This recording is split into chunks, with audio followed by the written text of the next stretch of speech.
ये last point super duper important, that is कौन कौन से कंट्रीज के अंदर एसएटी एग्जाम एक्सेप्ट होता है। ये स्कॉलरशिप के लिए भी काफी इंपॉर्टेंट है। इंडिया में भी एसएटी एग्जाम कई सारी यूनिवर्सिटीज एक्सेप्ट करती हैं। टेस्ट, दबा के टेस्ट, जो स्कोर रिपोर्ट है वो कैसी दिखती है, वो कुछ ऐसे दिखती है। Hello guys, I am Devendra from Tatasthu Edu. I am a study award consultant and I take SAT and IELTS classes as well.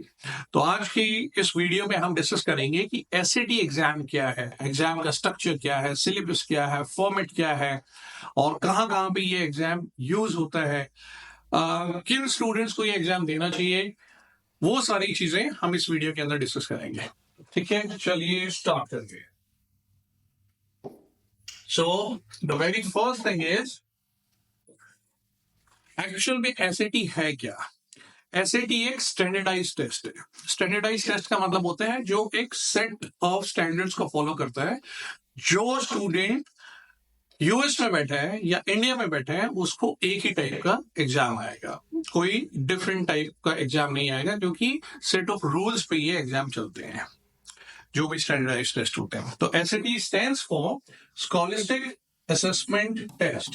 ठीक है, इसको ऑर्गेनाइज कौन करता है? इसको ऑर्गेनाइज करता है कॉलेज बोर्ड। कॉलेज बोर्ड एक ऑर्गेनाइजेशन है, जैसे कोई भी एग्जाम कंडक्ट करने के लिए कोई ना कोई संस्था होती है, तो यहाँ पे कॉलेज बोर्ड है। अगर आपको ज्यादा डिटेल्स इसके बारे में समझनी है तो you can visit this website collegeboard.org। इस पे आपको बहुत सारी इंफॉर्मेशन मिल जाएगी एसएटी की। काफी हद तक 80-90% आज आपको क्लैरिटी हो जाएगी, बट उसके बियॉन्ड भी अगर आपको कुछ चाहिए, अगर आपको लगता है कुछ सैंपल क्वेश्चंस और ज्यादा ट्राई करने हैं या शेड्यूलिंग करनी है, अपना एग्जाम वगैरह बुक करना है, तो उसके लिए ये वेबसाइट है। नाउ कौन स्टूडेंट हैं कौन से स्टूडेंट्स एसएटी एग्जाम लेते हैं? क्या मास्टर्स के लिए जो अप्लाई कर रहे हैं या पीएचडी प्रोग्राम्स के लिए? नो, जो स्टूडेंट्स स्कूल में है और स्कूल के बाद, स्कूल कंप्लीट होने के बाद उन्हें कॉलेज में, अंडर ग्रेजुएशन में, बैचलर्स डिग्री के अंदर एनरोल करना है, तो वो स्टूडेंट्स एसएटी एग्जाम लेते हैं। कौन से स्टूडेंट हो गए फिर? अंडर ग्रेजुएट स्कूल्स के लिए जो बच्चे टारगेट कर रहे हैं। ठीक है, ये क्लियर हो गया? आगे बढ़ते हैं। अब कौन कौन से कंट्रीज के अंदर एसएटी एग्जाम एक्सेप्ट होता है? एसएटी एग्जाम एक ऐसा एग्जाम है जो ग्लोबली बहुत सारी कंट्रीज के अंदर एक्सेप्ट होता है। There are more than I think 86 countries या 85 कंट्रीज जहां पे एसएटी एक्सेप्ट किया जाता है, बट सबसे ज्यादा ये यूएस के अंदर, ये बहुत इंपॉर्टेंट एग्जाम है यूएस में। तो जो भी स्टूडेंट स्कूल के बाद कॉलेज में जाते हैं तो यूएसए के अंदर वो almost every student takes the exam, almost always. कुछ एक्सेप्शंस हैं, कुछ यूनिवर्सिटीज इस एग्जाम को अभी कंसीडर नहीं कर रही हैं, लेकिन मेजॉरिटी केसेस में जितने भी टॉप प्रोग्राम्स हैं, खासतौर से टॉप यूनिवर्सिटीज जिसको हम आईवी लीग या सिमिलर यूनिवर्सिटीज बोल देते हैं, वो यूनिवर्सिटीज एसएटी एग्जाम को बहुत इंपॉर्टेंस देती है।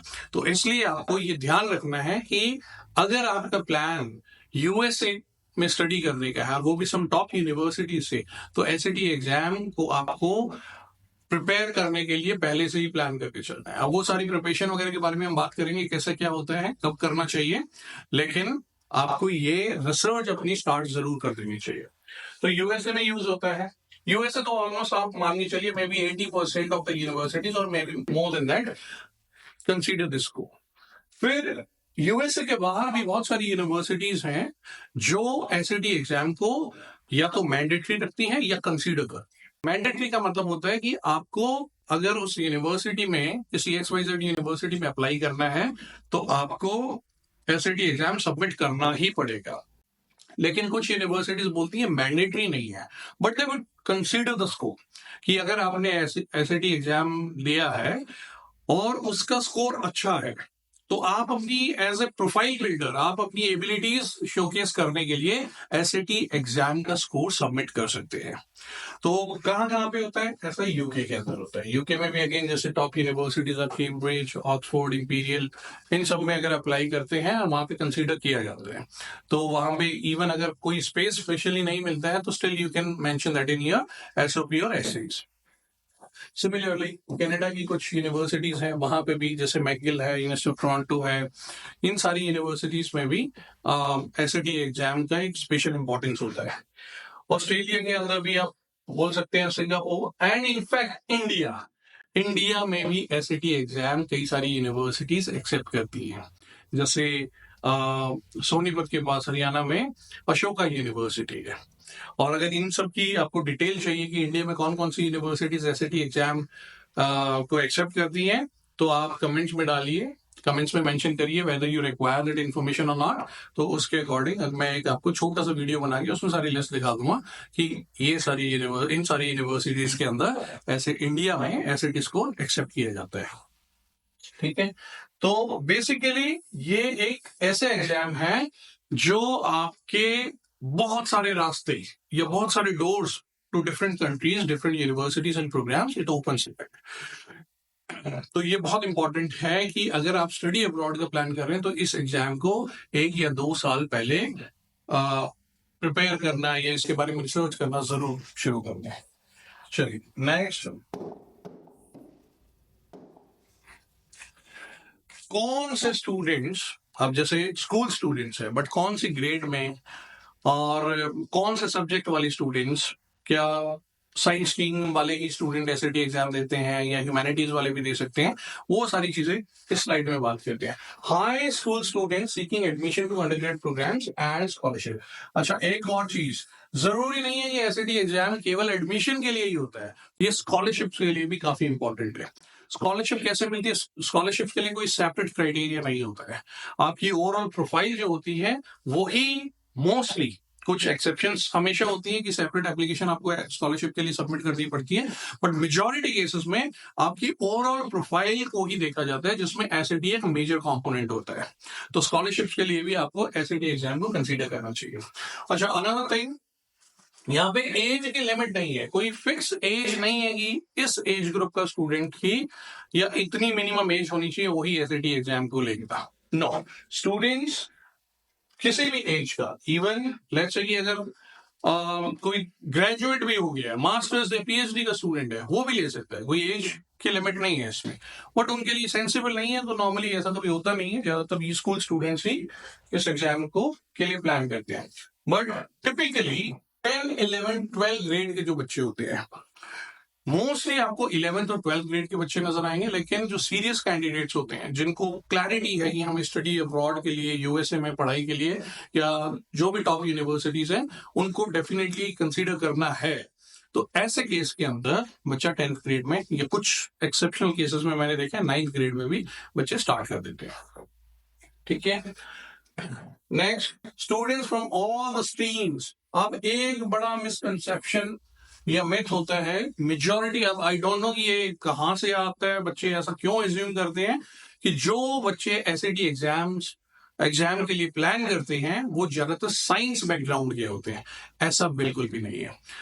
यूएस या जितनी भी टॉप यूनिवर्सिटीज हैं, इनके किसी भी प्रोग्राम में आपको एनरोल करना है जहां पे एसएटी रिक्वायर्ड है, तो वो सभी प्रोग्राम सभी बैकग्राउंड के स्टूडेंट्स के लिए होता है। वो केवल ऐसा नहीं है कि साइंस स्टूडेंट्स के लिए एसएटी है और ह्यूमैनिटीज के लिए नहीं है। तो ह्यूमैनिटीज के स्टूडेंट्स हैं, कॉमर्स के स्टूडेंट्स हैं या साइंस के स्टूडेंट्स हैं, स्टेम प्रोग्राम के लिए, किसी भी कोर्स के लिए आप अप्लाई कर रहे हैं, एसएटी एग्जाम सेम ही रहेगा, एसएटी एग्जाम आपको देना ही पड़ेगा। तो ये जो मिथ है ये गलत है कि एसएटी एग्जाम केवल साइंस स्टूडेंट्स के लिए होता है। नाउ, कितना टाइम लगता है आपको एसएटी एग्जाम प्रिपेयर करने में? एसएटी एग्जाम कोई बहुत टफ एग्जाम नहीं है। जैसे इंडिया के अंदर आप देखेंगे बच्चे बहुत लंबे टाइम से आईआईटी, जेईई वगैरह की प्रिपरेशन या नीट एग्जाम की प्रिपरेशन कई साल पहले शुरू कर देते हैं। तो ये एग्जाम इतना अधिक टफ नहीं है। क्यों? क्योंकि इसके आगे अब जब हम फॉर्मेट देखेंगे तभी आप समझ जाएंगे, सारी वही चीजें आती है जो आपने ऑलरेडी की हुई है। अगर आप हाई स्कूल में है, 11th या 12th ग्रेड में, तो आप वो सब ऑलरेडी कर चुके हैं जो इस एग्जाम में टेस्ट होगा। और 10th ग्रेड में है तो 10th ग्रेड में आप ऑलरेडी या तो पढ़ रहे हैं या पढ़ने वाले हैं, तो कुछ भी ऐसा हायर लेवल की चीजें नहीं आती हैं, ज्यादातर वही चीजें आती है जो आपने ऑलरेडी स्कूल में की है। तो 3 से 4 महीने की प्रिपरेशन इनफ होती है। 3 मंथ्स के लिए आप प्रिपेयर करिए, अपने कॉन्सेप्ट को ब्रश अप करिए, एंड 4th मंथ के अंदर आप टेस्ट सीरीज चलाइए, बैक टू बैक में भी, ऑल्टरनेट डेज पे या रेगुलर हर एक दिन टेस्ट कीजिए, मॉक टेस्ट, और उसको रिव्यू करिए। तो हमारी जो स्ट्रेटजी होती है अपने स्टूडेंट्स के लिए वो नॉर्मली यही होती है, 2.5 to 3 मंथ्स के लिए कॉन्सेप्ट टीच करना, रिविजन करना, उन सबको ब्रश अप करना कॉन्सेप्ट को, and after that in the 4th month test, दबा के टेस्ट, क्योंकि टेस्ट से आपको अपनी गलतियां पता लगती है। उन गलतियों को आप धीरे धीरे जब सुधारते हो तब आपका निखार आना शुरू हो जाता है। 3 to 4 months serious students typically 10th grade में स्टार्ट कर देते हैं। अगर आपको क्लैरिटी है भाई मुझे अब्रॉड जाना ही है और मुझे एसएटी एग्जाम देना ही है, ठीक है, तो ऐसे केस के अंदर आपको 10th ग्रेड में अपनी प्रिपरेशन स्टार्ट कर देनी चाहिए। बहुत 10th ग्रेड फाइनल नहीं होगा कि 10th ग्रेड में आपने प्रिपरेशन की और उसी में एग्जाम दिया और वो खत्म हो गया। 10th में भी दीजिए, 11th में भी दीजिए, 11th तक ये सब फिनिश कर दीजिए, 12th में नहीं देने की जरूरत है। 12th में कुछ और प्लान करिए, क्योंकि आपकी प्रोफाइल में बहुत सारे कंपोनेंट्स होते हैं, you can work toward those other endeavours as well. Now mathematics की जो डिफिकल्टी है, बहुत सारा, अभी रिसेंटली एक डेमो क्लास में मैंने स्टूडेंट देखा था, उनको मैथ्स का फोबिया था। तो बहुत सारे स्टूडेंट के साथ ऐसा होता है कि मैथ्स तो बहुत डिफिकल्ट है, क्योंकि इस एग्जाम के अंदर 2 चीजें टेस्ट होती है, एक इंग्लिश, एक मैथमेटिक्स। अब मैथमेटिक्स जो है ये 9th and 10th ग्रेड तक का ही होता है। जो 11th 12th हायर मैथमेटिक्स होता है वो कॉन्सेप्ट इसमें टेस्ट नहीं होते हैं।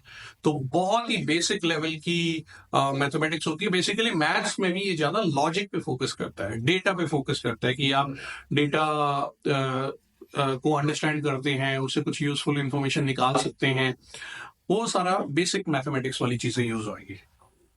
ठीक है, now no higher mathematics as I said. तो when to take the SAT exam, जैसे मैंने अभी पहले बताया था, serious candidates can start in grade 10, लेकिन 11, अगर आप ग्रेड 11 में ऑलरेडी आ चुके हैं तो डेफिनेटली आपको स्टार्ट कर देना चाहिए। और 12th में है तो आपके पास कोई चॉइस ही नहीं है, क्योंकि आपके पास बहुत ही लिमिटेड एग्जाम अटेम्प्ट्स हैं, मे बी 2 या 3 अटेम्प्ट्स आपके पास रहेंगे। तो 12th वाले बच्चों को तो डेफिनेटली देना ही चाहिए। जैसे ही सेशन स्टार्ट हो जाता है 3-4 महीने प्रिपेयर करिए, अगस्त या अक्टूबर का एग्जाम होता है उसको आपको टारगेट करना है। नेक्स्ट कुछ जनरल इंफॉर्मेशन बता देता हूं मैं आपको एसएटी एग्जाम के बारे में। इसका स्कोर जो है ये 5 साल के लिए वैलिड होता है। जैसे आज आपने अगर एग्जाम दिया तो सेम स्कोर को आप अगले 5 साल में कभी भी यूज कर सकते हैं in order to apply colleges. तो इसीलिए अगर कोई स्टूडेंट बहुत अच्छा परफॉर्म करता है, इंटेलिजेंट है, वो 10th ग्रेड में एसएटी को फाइनल कर देता है, एग्जाम दिया और वही लास्ट अटेम्प्ट है, तो सेम स्कोर को जब वो 12th ग्रेड में आएगा और कॉलेजेस के लिए अप्लाई करेगा तो सेम उसी स्कोर को यूज कर सकता है। या कुछ बच्चे होते हैं जो यूनिवर्सिटी कॉलेज वगैरह का फर्स्ट ईयर कंप्लीट करने के बाद भी कॉलेजेस में अप्लाई करते हैं, तो ऐसे केस में भी ये स्कोर वैलिड होता है, क्योंकि 5 ईयर्स के लिए वैलिडिटी है। एसएटी एग्जाम की फीस कितनी है? $103। ये यूएस के लिए अलग है, हमारे लिए कुछ एडिशनल फीस है, वो सारे टोटल मिला के $103, जो करीब करीब 8,500 रुपए बनती है। एक स्टूडेंट एसएटी एग्जाम को मल्टीपल टाइम्स ले सकता है, ले सकता नहीं बल्कि लेता है। ठीक है, क्यों?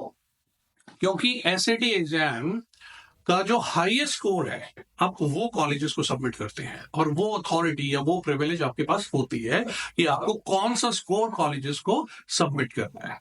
तो कोई भी स्टूडेंट नॉर्मली जब तक 1600 आउट ऑफ 1600 नहीं आया है, सेटिस्फाई नहीं होता है, जो सीरियस कैंडिडेट्स हैं, तो वो हमेशा कोशिश करते हैं थोड़ी और प्रिपरेशन करके स्कोर और बढ़ाने की। हमारे साथ भी बहुत केसेस में ऐसा हुआ है, स्टूडेंट ने इनिशियली 1400 वगैरह कुछ स्कोर किया, 1430, 1450, and later on second third attempt में वी कुड रीच टू 1550, 1560, इस टाइप के बड़े स्कोर पे। तो वो जब हाई स्कोर आप सबमिट करते हैं तो ऑब्वियसली आपके एडमिशन के एंड स्कॉलरशिप के चांसेस हाई हो जाते हैं। तो इसलिए एसएटी एग्जाम मल्टीपल टाइम्स दिया जाता है। ठीक है, Another thing, some universities consider super scores. Super score क्या है? आप मल्टीपल टाइम्स देने का क्या पर्पज है? एक पर्पज ये भी होता है कि कुछ यूनिवर्सिटीज सुपर स्कोर कंसीडर करती है, मतलब कि आपका लेट्स से इंग्लिश का स्कोर है और मैथ्स का स्कोर है। इंग्लिश का स्कोर अगर आपका आता है 600 एंड मैथ्स का स्कोर आता है 700 फर्स्ट अटेम्प्ट में, लेकिन सेकेंड अटेम्प्ट में ये उल्टा हो जाता है, इंग्लिश में 700 आता है एंड मैथ्स में 600। तो दोनों में अगर आप देखते हैं टोटल, तो स्कोर आपका 1300 ही बना है, राइट। लेकिन सुपर स्कोर जो यूनिवर्सिटीज कंसीडर करती हैं वो दोनों का हाईएस्ट स्कोर कंसीडर करेंगी। तो मैथ्स आपका 700 कंसीडर होगा एंड इंग्लिश भी 700। सो सम टोटल आपका जो टोटल स्कोर कंसीडर हो रहा है वो 1400 हो रहा है। तो इसलिए भी इंपॉर्टेंट हो जाता है कि students plan to take the exam for multiple times. The SAT is a computer based examination. अब ये ऑब्वियसली बात है, नॉट ऑब्वियस, लास्ट ईयर से पहले एसएटी इंडिया में पेपर बेस्ड टेस्ट होता था, जैसे आपके रेगुलर स्कूल के एग्जाम्स होते हैं, लेकिन लास्ट ईयर से ये डिजिटलाइज हो गया है। अब आपको डिजिटल एसएटी देना होता है, ठीक है। अब उसमें क्या होता है कंप्यूटर बेस्ड एग्जाम में, ये सेक्शनली एडेप्टिव टेस्ट है, वो आगे हम बात करते हैं। तो ये बेसिकली कंप्यूटर बेस्ड एग्जाम है जिसका एक फिक्स सेंटर होगा। आपको जब आप रजिस्टर करेंगे तो आपको एक सेंटर मिलेगा, उस सेंटर पे आप जाएंगे, वहां पे एग्जाम होगा। नाउ स्कोर जो होता है वो आपका 400 to 1600 की रेंज में होता है। 1600 इज द मैक्सिमम स्कोर। 400 तो खैर कहने की बात है, किसी का नहीं आता है, डोंट थिंक सो कि कोई 400 पे आएगा। नॉर्मली 800 के आसपास तो कुछ भी करके आते हैं, 700-800 आ ही जाते हैं। But a good score is anything, मतलब एक रिस्पेक्टेबल स्कोर इज 1300 प्लस आपको टारगेट डेफिनेटली करना चाहिए, क्योंकि उसके बाद 1300 पे या कई बार 1200 की रेंज में भी स्कॉलरशिप्स मिल जाते हैं। बट मेजोरिटी केसेस में जैसे हमारे स्टूडेंट्स, हमारा टारगेट होता है 1400 प्लस, तो मेजोरिटी को स्कॉलरशिप इसीलिए मिलता है क्योंकि एसआईटी काफी हाई होता है, 1400 या 1500 की रेंज में होता है। तो मिनिमम आपको 1300 प्लस टारगेट करना है। But again it depends upon what sort of universities are you targeting. If you are targeting something really big, then 1300 is not enough. In such a case आपका target has to be maybe close to 1550, या अगर एक perfect 1600 आ जाता है तो बहुत अच्छी बात है, which is also not very difficult. 1600 out of 1600 बहुत स्टूडेंट्स का आता है, तो बहुत सुपर टफ कोई ऐसा एग्जाम नहीं है, ठीक है। नाउ इसमें नेगेटिव मार्किंग नहीं होती है। एक और चीज, ये क्यों नहीं होती है वो मैं आगे बताऊंगा आपको। एसएटी एक सेक्शनली अडेप्टिव टेस्ट है, so there is no negative marking. Obviously बात है, नेगेटिव मार्किंग नहीं है तो आप सारे क्वेश्चंस अटेम्प्ट करेंगे। लेकिन कुछ बच्चे फिर भी ये गलती कराते हैं कि ना नेगेटिव मार्किंग होते हुए भी कुछ क्वेश्चन छोड़ आते हैं, क्योंकि लास्ट के लिए छोड़ते हैं और वो टाइम नहीं मिलता। तो ऐसे केयरलेस मिस्टेक्स की वजह से भी स्कोर आपके गिरता है। तो उनके लिए हमें पहले से ये प्रिपेयर करके चलना है। नाउ नेक्स्ट इज इसकी रजिस्ट्रेशन वगैरह कहाँ होती है या कितनी बार एग्जाम होता है। इस साल में 7 बार होता है एग्जाम, इन मंथ्स में होता है, ठीक है। अगस्त में, अक्टूबर, नवंबर, दिसंबर, मार्च में and June. Normally in months का जो फर्स्ट सैटरडे होता है उसी पे एग्जाम होता है। जैसे ज्यादातर आप देखेंगे ये 2024 में एसएटी एग्जाम्स की डेट्स है। अब इसमें एक नॉर्मली एक एक्सेप्शन होती है, अगस्त 24 है तो ये फर्स्ट सैटरडे नहीं होगा, पर ज्यादातर आपको फर्स्ट सैटरडे या फर्स्ट या सेकंड सैटरडे में नजर आएगा।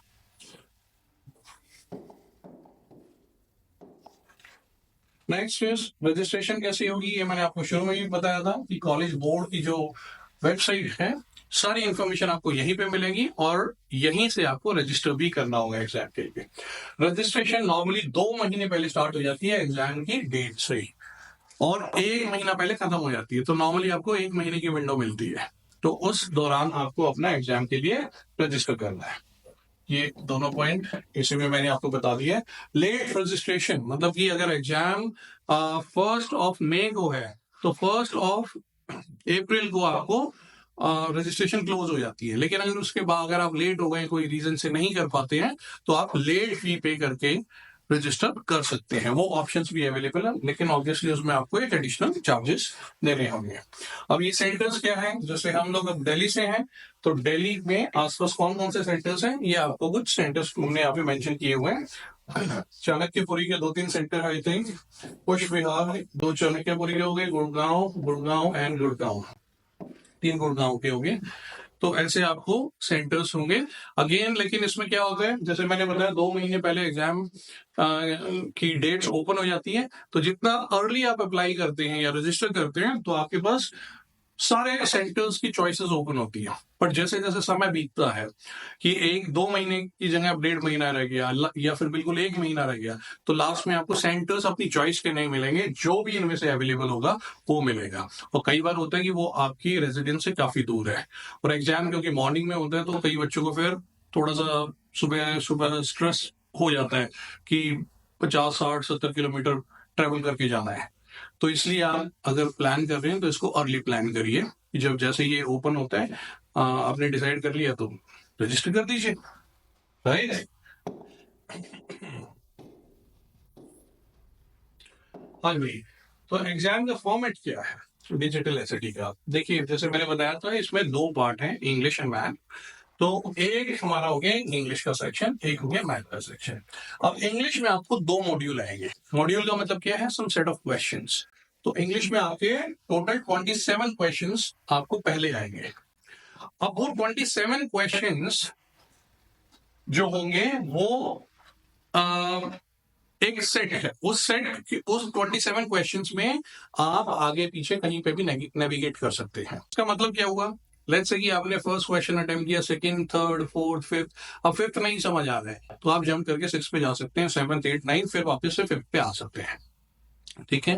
जब ये मॉड्यूल कंप्लीट हो जाएगा उसके बाद आप मॉड्यूल नंबर 2 पे जंप करेंगे, ये ऑटोमेटिकली हो जाएगा। जैसे आप सबमिट करेंगे मॉड्यूल 1 या टाइम आपका कंप्लीट हो जाएगा, फिनिश हो जाएगा, तो उसके बाद मॉड्यूल 2 पे जंप हो जाएगा। फिर आपको मॉड्यूल 1 के बाद मॉड्यूल 2 इंग्लिश, फिर 10 मिनट्स का ब्रेक मिलेगा। उसके बाद आपका मैथ स्टार्ट होगा, same module 1 and module 2 maths में चलेगा।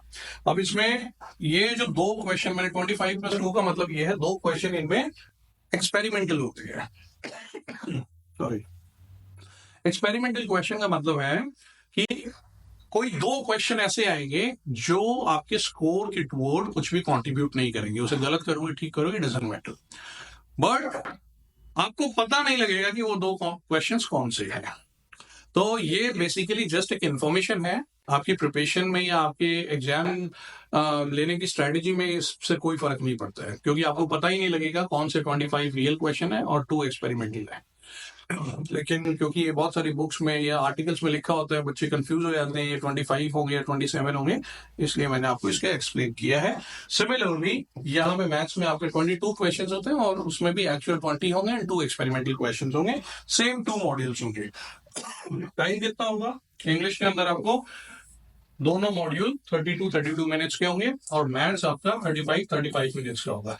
इनफैक्ट अगर आप देख रहे हैं English, my number of questions in each module are more than in mathematics, and still the time is less. तो मैथ्स के लिए अगर जैसे मैथ्स का बहुत बच्चों को फोबिया मैंने बताया, यहाँ पे एम्पल अपॉर्चुनिटीज मिलेंगी आपको, कोई बहुत ज्यादा डरने की जरूरत नहीं है। सिंपल मैथ्स है, सफिशिएंट टाइम है, इजीली हो जाता है। बट मेजोरिटी बच्चों के 800 आउट ऑफ 800 या वेरी क्लोज टू 800 स्कोर आता है, 780, 790 लाइक दैट, जो भी सीरीज कैंडिडेट है। ठीक है, तो एक तरीके से देखा जाए टोटल क्वेश्चंस कितने हो गए यहाँ पे? 27 इसके 54 एंड 32 64 मिनट्स हो गए। सारे क्वेश्चन यहाँ पे मल्टीपल चॉइस क्वेश्चंस होंगे इंग्लिश में। मैथ्स में टोटल 22 40 70 मिनट्स। यहाँ पे मेजोरिटी मल्टीपल टाइप क्वेश्चन होंगे, कुछ स्टूडेंट इनपुट होंगे, मतलब कि उसमें आपको एग्जैक्ट वैल्यू इनपुट करनी पड़ेगी। जैसे 17.5 तो बॉक्स बना होगा, आप उसमें एंटर करेंगे, लेकिन मेजोरिटी आपके मल्टीपल टाइप क्वेश्चंस होंगे। तो आपका एक तरीके से टोटल जो एग्जाम है that would be around 134 minutes, which is 2 hours and 14 minutes long. बहुत बड़ा नहीं है क्योंकि आपके सीबीएसई के एग्जाम्स इससे लंबे चले जाते हैं।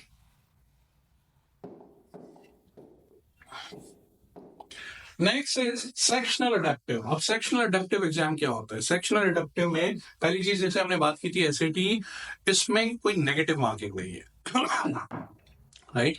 एसएटी में कोई नेगेटिव मार्किंग नहीं है, लेकिन ये अडेप्टिव टेस्ट है। इसका मतलब क्या है? जैसे इंग्लिश में 2 मॉड्यूल थे, मैथ्स में 2 मॉड्यूल, तो इंग्लिश की लेट से बात कर लेते हैं। इंग्लिश का आपको फर्स्ट मॉड्यूल आएगा, उसमें आपको जो क्वेश्चंस होंगे उनकी डिफिकल्टी कुछ इजी होंगे, कुछ मीडियम होंगे, कुछ डिफिकल्ट होंगे, सारे के सारे मिक्स डिफिकल्टी लेवल के क्वेश्चंस होंगे। ठीक है, लेकिन जब आप मॉड्यूल 1 से मॉड्यूल 2 पे शिफ्ट करेंगे तो मॉड्यूल 2 के जो क्वेश्चंस की डिफिकल्टी है वो डिपेंड करेगी आपकी परफॉर्मेंस इन द मॉड्यूल 1। अगर आपने मॉड्यूल 1 में बहुत अच्छा परफॉर्म किया, मेजॉरिटी क्वेश्चंस आपके करेक्ट हैं, तो मॉड्यूल 2 में और डिफिकल्ट क्वेश्चंस आएंगे। जो एल्गोरिथम है वो आपके एग्जैक्ट लेवल को टेस्ट करने के लिए आपको और ज्यादा डिफिकल्टी के क्वेश्चंस देगा। लेकिन अगर यहाँ में आपके क्वेश्चंस गलत हुए ज्यादा और परफॉर्मेंस उतनी अच्छी नहीं निकल के आई, तो ऐसे केस में फिर आपको नेक्स्ट मॉड्यूल जो है वो इजी आएगा। तो ये एक ऐसा एग्जाम है जहां पे क्वेश्चंस अगर डिफिकल्ट आ रहे हैं तो स्टूडेंट खुश होता है, और अगर क्वेश्चंस इजी आ रहे हैं सेकंड मॉड्यूल में तो स्टूडेंट थोड़ा सा परेशान हो जाता है, क्योंकि उससे ये अंदाजा हो जाता है हमारा फर्स्ट मॉड्यूल कैसा गया है। सेम इंग्लिश में जैसे मैंने बताया अडेप्टिव, सेम मैथ्स में होगा, इसीलिए दो मॉड्यूल जो सेकंड मॉड्यूल है दोनों ही सेक्शंस में वो अडेप्टिव होगा। प्रिपेयर कैसे करना है, या तो आप अपनी सेल्फ स्टडी कर सकते हैं, सेल्फ स्टडी से बेटर कुछ होता ही नहीं है, लेकिन उसमें डिसिप्लिन मेंटेन करके रखना बहुत जरूरी है। कई बार बच्चे नहीं कर पाते हैं, ऐसे केस में आप किसी अच्छे कोचिंग इंस्टीट्यूट, किसी अच्छे इंस्ट्रक्टर की हेल्प ले सकते हैं जो आपका स्केड्यूल क्रिएट करें और रेगुलरली कॉन्सेप्ट के साथ साथ टेस्ट वगैरह वो सारी चीजें इन्वॉल्व कर उसमें डाल के आपको एक प्लान के अनुसार तैयारी कराएं, तो मे भी कोचिंग भी दी जा सकती है।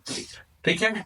अच्छा, एक चीज ये है कि इंडिया में एसएटी की कोचिंग मिल जाती है, लेकिन अच्छे इंस्ट्रक्टर्स आपको थोड़ा सा टेस्ट करना पड़ेगा, डेमोज वगैरह लीजिएगा। मे बी एक से ज्यादा डेमो अगर हो सकता है तो बहुत ही अच्छी बात है, may be 2 demo 3 demos real class में अगर आप पार्टिसिपेट कर सकते हैं तो वो और ज्यादा अच्छा होगा, क्योंकि आपको एक्चुअल क्लासेस के बारे में पता लग जाएगा। क्योंकि कई बार होता है कि डेमो डिफरेंट होती है और रियल क्लास डिफरेंट होती है, ये डिस्पैरिटी कई केसेस में एग्जिस्ट करती है। तो ऐसे केसेस में लाइव क्लासेस में अगर आपको डेमो मिले तो बहुत अच्छा है। Now second is finish the concept in 2 to 3 months। जैसे अभी मैंने पहले बताया था, आप अपने कॉन्सेप्ट को ब्रश अप करने का टारगेट रखिए 2 से 3 महीना। उस दौरान आपको सारे कॉन्सेप्ट रट लेने हैं, वापस से पूरा का पूरा रिवाइज कर लेना है। क्योंकि कॉन्सेप्ट रिवाइज का मतलब है क्योंकि कुछ इसमें नया नहीं है, ज्यादातर वही चीजें हैं जो आपने 9th और 10th ग्रेड में ऑलरेडी की हुई हैं। जैसे मैथमेटिक्स होता है वो 9th और 10th ग्रेड का ही है, सेम कॉन्सेप्ट। जस्ट हर एग्जाम का क्योंकि अपना एक टेस्ट होता है तो क्वेश्चंस को थोड़ा सा अपने टेस्ट के अनुसार एसएटी ट्विस्ट करता है, तो आपको जस्ट वही अंडरस्टैंड करना है कि इसका टेस्ट क्या है, ये किस टाइप से क्वेश्चन पूछता है। इसके लिए आप क्या करेंगे, करीब 5 to 10 मॉक टेस्ट का प्लान करिए during this preparation time itself. अब उसमें क्या करना है आपको, प्रिपरेशन के टाइम में ही 5 to 10 मॉक टेस्ट प्लान करिए कि हर 1 हफ्ते या 2 हफ्ते के बाद देखिए कि आप में कितनी इंप्रूवमेंट है। फुल टेस्ट देने दीजिए, फुल टेस्ट दीजिए, तो उसमें कोई चिंता की बात नहीं है। कुछ क्वेश्चन गलत होंगे, लेकिन आपको स्कोर से ज्यादा फोकस करना है अपनी इंप्रूवमेंट पे, अपनी लर्निंग पे, कि जो गलतियां पहले हो रही थी अब वो कम हुई है, इस चीज पे ज्यादा फोकस करना है। देन लास्ट के लिए करीब 10 मॉक टेस्ट बचा के रखिए।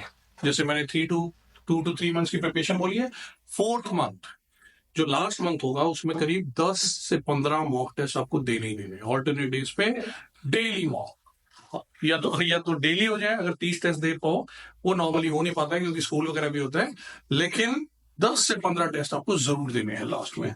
और सबसे इंपॉर्टेंट, मैं अपने स्टूडेंट्स के लिए भी जो मेरा सबसे स्ट्रांग मैसेज होता है या उन्हें पुश करना होता है, कई बार फोर्स करना होता है, वो इस चीज पे होता है। ये last point super duper important, that is focus lot on the error logs. जो भी गलतियां हुई थी उनको, जो आपने नोट की हुई थी, उन सबको वापस से रिवीजन करना एंड मॉक टेस्ट को डिटेल में रिव्यू करना और उसको बार बार रिवाइज करना। 3 चीजें, जो पहले एरर लॉग्स था उसको रिवाइज करो, फिर जो आपने मॉक दिया है उसको डिटेल रिव्यू करो। जस्ट ये नहीं है ठीक हो गया ये नहीं हुआ, नो, जितनी भी गलत क्वेश्चंस हैं उन सबका डिटेल रिव्यू, और फिर उन्हीं चीजों का रिवीजन, उसी मॉक टेस्ट का रिवीजन हर दूसरे दिन पे बार बार रिवाइज करो।